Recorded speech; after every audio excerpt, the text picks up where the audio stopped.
Previously on Hive. Silence! Multiple voices harshly demanded from the greenery. Alex remained in his seat. The Hive slithered forward in the greatest sum that Alex had seen together. Chapter 9, The Feast. When Alex woke from his deep slumber, he saw that the Hive had placed Raina at the foot of their doorstep, bringing Alex to a hyper-aware state of suspicion. "Why are you here?" Alex asked. "The Hive has won a great victory. We're celebrating with a feast." "What victory?" "You'll see."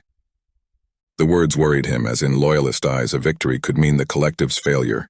From behind Raina, a skinny frame of a young woman emerged. Gianna. Alex restricted himself from acting in recognition of the girl. "A new generation is coming," Raina claimed. Gianna looked ashamed. A blossoming of tears formed around her crimson eyes. All the questions that Alex had were tortuously postponed. "I live on the restricted side of the island," Gianna blurted. "If you see animals—" "Quiet," Raina warned. "Shouldn't she be with the other kids?" "She chose to serve?" Gianna nodded in agreement. Alex guessed that she only did so because of Raina's prying senses that would report any misgivings back to their new master. "You seem confused," Raina noticed. "I'm happy with my role here," Alex lied. "I was a soldier before, so it's not much of a change. I'm just wondering about the people who are forced to become something that they don't want to be." "What was she before coming here?" Raina asked. The question posed made Alex realize that he knew next to nothing about Gianna's life before the mission. His extended silence pushed Gianna to answer for herself. "I did nothing. I was nothing. I would have been nothing if I had stayed." "It's the story of us all. If you want to keep your life preserved, don't spill your location at unnecessary times." "She's young. She didn't know any better," Alex said. "That goes for both of you." "You're right. I'm sorry," Alex stated. Gianna looked to him with heavy desperation, clearly wanting him to break her free from the Hive's grip. "Is something happening to the Hive?" Alex asked as a bid to free himself from compliance. "In what way?" "It had to leave us twice when I came here. If any extra help is needed, I want to do everything I can to protect it. It has adopted customs from our world. That includes needing its own space to meditate. Nothing that should be of concern," Raina claimed. Raina's unsatisfactory answer led Alex into a heightened state of suspicion. A monstrous alien needing to meditate seemed like a rushed lie. "How much time?" "Sometimes minutes, sometimes hours. Our only concern is following the place that it gives you. Focusing on doing so is what saved me." "Us," Gianna echoed convincingly. "You don't miss your old place?" Alex asked. "Her people didn't care about her." "They were horrible," Gianna admitted. "Do you know what happened?" Raina asked. "No," Alex said. "I'm the person who told Sheila about Andy. He wanted to lead an election. I reported him to Sheila the day right after he told me. She said that it took me too long to say anything about it." "You're not wrong about them," Alex said. "They don't matter now. You can choose your own path." Raina dismissed Gianna and took Alex to the dining quarters. Hive bodies did not exist within the environment of loyalists being serviced with alcoholic drinks paired with mysterious foods. The bustling landscape showcased an alternative side to the loyalists. They laughed with one another, a contrast to their reputations as cold-blooded killers. Alex hoped that when the war came, they would lay down their arms peacefully. Alex crouched down to Takeo. "This is our chance. Everybody's here. The Hive is still on the island. We'll find out where it went, get the others, and get out." "You're being too hopeful. Do I have to turn for Patton for help? He won't be much of one." Alex spotted Patton seated at a table far away from his own, ingesting his first helping of alcohol. Alex began to rise. "He's growing up. Nothing you can really do to stop it," Takeo warned. "He needs to be in peak condition." "Alex, I really want to leave too. It's just—" "I'll do it myself," Alex decided as he prepared to venture into the unknown. "Silence!" Multiple voices harshly demanded from the greenery.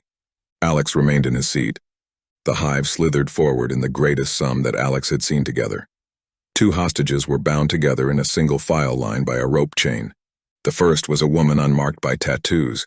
The other Alex instantly recognized. Reese sauntered forward with tired eyes. Alex's fists tightened. His desire was to rise, cut Reese from the chain, and flee, an impossible act without death following for both men. Takeo shared the sentiment as he leaned forward with a harsh frown, showcasing similar aggression. "Victory, it is ours to withhold. Kneel." The hostages fell with compliance. Alex's mind burned with reckless ideas to save Reese. "Your identity?" the Hive asked as one of its bodies withdrew a needle. "I'm Tina. I used to be a part of the Unifiers." The woman was independent in her speech, free from the Hive's true grasp. The vial was injected into her neck. The woman flinched and closed her defeated eyes. Her body went limp. Within seconds, the woman's eyes opened. They had changed from brown to green. She had been taken. The Hive had cultivated a way to steal a body within seconds, a dangerous turn from the hours it once took. "She is mine." The message came from the bodies of the Hive, the woman included. Reese shuddered in fear while cheers of applause came from the Loyalists. "Enough," the Hive said. The body of the taken woman was given a knife which she used to plunge into her stomach. Green did not come from the stab. Instead, a river of red came from the taken woman, yielding horrifying implications. The Hive's green blood was what made it distinct from free men, the saving grace of humanity. With it gone, the Hive could lurk anywhere. "This has to be a trick," Alex stated in horror. A second booming wave of approval came from the crowd. "Silence," the Hive demanded again as it approached Reese. Alex had to look away in order to avoid watching a man who did not deserve it have his body taken in a petty demonstration. "Your identity?" the Hive asked. "Reese from the Libertarians, and you can go fuck yourself." Another example. "Wait," Alex interjected, "take my body instead." All heads turned towards him, the Hive, Loyalists, Reese, Takeo. "Why? It's my fault he's here. I should take his place." True bravery. "I was doing fine," Reese insisted as he clenched his fist in a firm pattern. A circular blue beam came from his hand, which enraptured the surrounding area. All those loyal to the Hive rose to quickly aid their masters, holding onto the bodies that flailed with unrestricted chaos. "Kill them, destroy the castle, take out the aircraft." Random commands rose from the Hive's mouths not meant for those present. The Hive had lost its cohesiveness. The bodies no longer spoke in a chorus, but instead a tangled mess of commands. The Loyalists attempted to absorb the change. Some held the bodies with soft grazes and shouted for the Hive to remember its origin. The Loyalists were in dire fear. Alex saw opportunity. "Now we go." "It's too dangerous. This could be a trick," Takeo replied. "You're a coward," Alex insulted. Alex ran to Patton only to discover that the boy had passed out. Circling his head were 6 finished bottles of alcohol, the cause of his slumber. He turned to Reese as an ally. Alex sliced the rope, picked him up, and headed towards the restricted zone. While doing so, the Hive bodies emanated solid gray from their mouths and eyes, rendering a cohort of unusable corpses. When the Hive ceased speaking, Loyalists accused one another of treason, confrontations that resulted in physical brawls, granting Alex the avenue to dash into the forest. He surged for a few minutes, before placing Reese's body against a tree. "What?" Reese asked. "Where have you been?" "Alex David's here. He made this." Reese opened his hand, revealing a small gray disc with a dim blue glow in the center. "I stole it." "Where were you?" "Take a guess." "And what do I need to watch out for in the restricted zone?"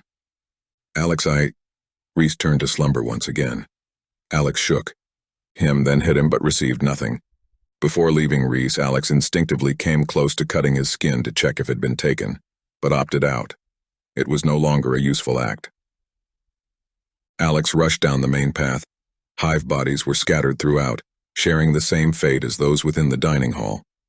Dead, unable to fight. A grim fate for the host who had occupied it. Gianna's words rang true as Alex discovered a field full of various foods which had just begun growing in the form of small stalks and trees. In front of the open field was a large gray building, a representation of the old world. It had 3 wings. A large cylinder within the center point of the building that extended high, a shocking lack of security defending the perimeter. Only 3 held the line by continuously circling the building. Alex exhaled from the weight of his heavy decision. If he continued towards the facility, he could retrieve David, Reese, and possibly Lonnie with Gianna. They had the chance to escape that night. If he returned, then it meant there may not be another prospect to escape again. A hand brushed Alex's shoulder. His natural training took over and he attacked, almost striking the source, stopping himself when he saw it was Takeo. In his hand was a CR-99 rifle. Its stock was a red cache of liquid that released corrosive material. "Take it," Takeo offered. Both men turned their attention to the guards. Once the guard at the front end was halfway through its distance, Takeo came up from behind and impaled his throat with his sword. The blood that spewed painted the gray walls red. Takeo recovered his weapon, a seeking shotgun that allowed the user to control where its shots went. Alex crouched along the right wall with perked ears, prepared to meet the enemy, searching for the source of the disturbance. The moment the enemy turned the corner, Takeo sliced his arm. The scream that followed defeated the prospect of further stealth. "What's in the building?" Alex asked. His question went unanswered as Takeo beheaded the enemy. "Why?" He was too loud. The third enemy emerged from the sky. He was equipped with maneuverability from his jetpack, which contained 2 wings and 4 jets of flame. A long hose attached to his back extended into his hand. Alex sent a shot upwards. The red liquid of his rifle was unable to reach the enemy. The enemy released the trigger, and from his barrel a flame of fire was released downward. Alex jumped away, avoiding the brunt of the attack. But a small lick of fire came into contact with his pants, then his flesh. While Alex extinguished the flame by rolling through the ground, the enemy was distracted by a shot that came from Takeo. Even with the capability to seek its body, the man managed to evade them by spinning, leading Takeo's bullets to smash against one another. "Who are you?" the antagonist demanded. He hovered high enough so that neither Alex nor Takeo could make an accurate assault. "Come here and find out," Takeo taunted. The enemy shot a series of fireballs directly towards Alex, changing his strategy from streamlined flames. Alex jumped away swiftly, at first in avoidance, but as they continued, he was forced into a panicked run. Takeo released desperate shots towards the enemy, who dodged them by dashing a few feet away once they came near him. Lacking forward momentum in their position, Alex opted to travel towards the facility's front entrance, luring the antagonist closer. As the flamecaster lowered their position, Takeo was able to shoot one bullet into its shoulder, and the other into its right leg. Neither penetrated the armor, but the enemy reacted with an enraged scream and a blast of fire towards the door. The incoming heat rushed towards Alex. His heart pounded with fury as the environment's humidity rose. In the last moments before the combustion reached the door, Alex hauled himself right, avoiding the attack. Its twirling smorgasbord of red, orange, and yellow contrasted the night sky as it smashed against the entrance. The flames spread in altered directions and evaporated in a puff of smoke. Alex stumbled away from it as the remnants of fire reached their hands toward his legs. The flames oddly did not cause a fire within the grass. They instead painted black marks within the earth in the form of twisted lines and circular splotches. The enemy's attack against him briefly ceased. Alex turned to discover why. They had chosen to attack Takeo, returning to cascading fireballs. Takeo jumped, rolled, and sidestepped. After doing so, he lifted his shotgun but was not given enough time to release a shot. With the flamecaster distracted, Alex released a cache of his corrosive liquid, which smashed against the jetpack's right wing, instantly throwing off its flight pattern. They sputtered upwards, then unintentionally nosedived. Before harshly hitting the dirt below, they regained a semblance of control by dimming the working jets and digging their heels into the earth, managing to stay upright as a trail of grass was uprooted through their backwards momentum. Alex and Takeo subsequently attacked the enemy. Alex missed, the crimson liquid from his weapon adding a bubbling red into the brown soil. Both of Takeo's bullets embedded within a different shoulder. Blood spit from the wounds and the antagonist fell. "Again," Alex shouted, but their second opportunity didn't come to fruition, as they were cut short by the mountain of fire that came from the flamecaster, eating their attacks and shrouding its position. "You take the right, I'll—" Before Alex could finish his command, Takeo had dashed to the right side, completely sidelining Alex's plans. Alex huffed and moved left. His run was ended when a sphere of fire rushed towards him. He collapsed to the ground in avoidance. During the evasion, Alex's weapon slipped from his fingers, leaving him vulnerable. The flamecaster stood behind circles of smoke that danced within the air, cementing itself in one spot as a final stand. It altered between casting fireballs between Alex and Takeo. Takeo had made it a few feet ahead. Whenever the enemy's assault came towards him, he used it as an opportunity to dodge and spring forward. Alex copied his style of movement, becoming desperate as he weaved through the consistent onslaught of flames, when he realized that he was without a weapon. "Takeo, save your ammo," he warned. Takeo was already practicing frugality when Alex spoke, rendering Alex's words a useless distraction. The flamecaster responded to Takeo's patterns, as he focused more of its inferno towards him, backing away slowly. After a large fireball, Takeo dove and released 2 of his shots, which directly landed into the enemy's chest. The shock that came from it caught him off guard, and he fell backwards into the ground. Alex and Takeo ran towards him. The enemy spoke. Father would be impressed. "Who's that?" Takeo asked. From the man's wounds, green mixed with red, then turned into concentrated gray, answering Takeo's question. The man was one of the Hive's children. "Back away," Alex instructed, hoping that the man had not seen their faces. "Why?" Takeo asked, stepping closer. "He wants people like you," the enemy wheezed. The man popped upwards.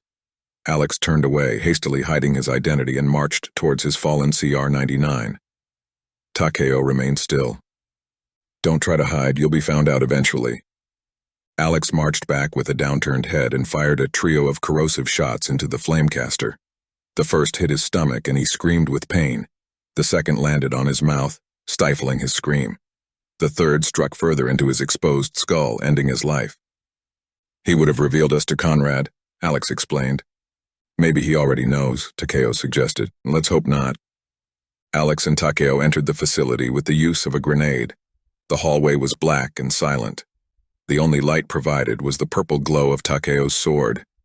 As the light only covered a few feet in front of them, it was a sudden shock to see a corpse on the ground. Crystallized gray oozed from its mouth. Another dead host. Upon further inspection, they found the hall was crowded with bodies that shared the same fate. The Hive had failed in its power. The hope that it was dead spread through Alex's mind. There were 3 hallways ahead, providing 3 diverging paths. To the right, Alex decided. At the end of the corpse-filled hallway was a room. Within the room, a meeting of active technology took place, more than Alex had seen in one setting before. The walls had active screens beaming with energy, displaying different scenes. Maps littered with green dots, historic texts of ancient news, and weapons from the new and old worlds were showcased on the walls. The light from the screens whitened the room, contrasting the darkness outside. "We should go," Takeo said. "We have time, we could find—" "I'm here to look for David." This reminded Alex of his original purpose. "Let's hope it's dead," Alex said as he stepped over a corpse. "Maybe, how would you know?" "The coughing, it's barely around, now a bunch of its bodies are dying at random. Then we could avoid fighting and come to terms." "Terms? The collective is gone, who will fight?" "Zone 6 is gone," Alex corrected. I won't go back to fighting for them." "Why not?" "They won't accept me with this," Takeo said as he pointed to his forehead marking. "If we achieve something, they won't mind," Alex said. Within the back end of the room, they found a miniature hub nowhere near a healthy state. There was no green within its cracks, which were instead sealed by hard gray. Its rising breath was cut. The left side of the dome was sinking. Seeing how the intimidating enemy was being brought down to its knees did not fulfill Alex as he'd expected.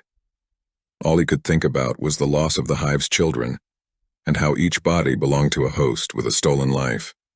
Alex touched the hub and felt nothing. It was truly dead. The item of the island that Alex thought was possibly the Hive's heart ended up being useless.